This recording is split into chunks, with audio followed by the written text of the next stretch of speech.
बीड जिल्ह्याच्या केज तालुक्यातील मस्साजोगचे सरपंच संतोष देशमुख यांचे अपहरण करत अतिशय क्रूर पद्धतीने हत्या करण्यात आल्याची घटना घडली.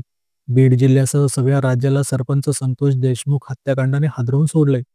या घटनेवरून राष्ट्रवादी अजित पवार गटाचे मंत्री धनंजय मुंडे यांचे जवळचे मानले जाणारे वाल्मिक कराड हा खरा सूत्रधार असल्याचा आरोप सरपंच संतोष देशमुख यांचे कुटुंबीय आणि गावकऱ्यांकडून करण्यात येतोय.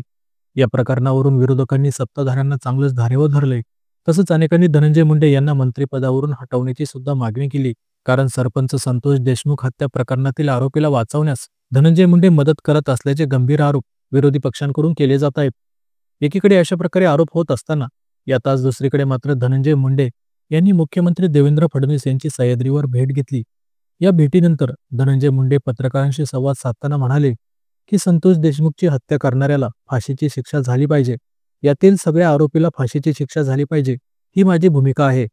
मात्र संतोष देशमुख हत्या प्रकरणात राजकारण सुरू असून त्यासाठी माझ्या नावाचा वापर होत आहे. देशमुख हत्या प्रकरण गंभीर असून फास्ट ट्रॅक कोर्टात खटला चालवला पाहिजे.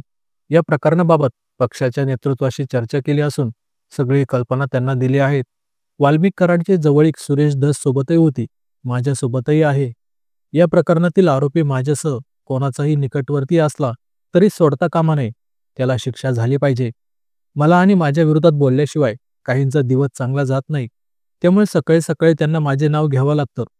संतोष देशमुख हत्या प्रकरणात मीडिया ट्रायलच्या माध्यमातून माझी प्रतिमा खराब करण्याचा प्रयत्न सुरू आहे. या प्रकरणातील सत्याचा माध्यमांनी शोध घ्यावा. मंत्रिपदाची शपथ घेण्याआधीपासून माझ्यावर टीका सुरू आहेत. मीडिया ट्रायल करून मला समाजकारणातून बाद करण्याचा प्रयत्न सुरू आहेत, असंही धनंजय मुंडे मीडियासमोर म्हणाले आहेत.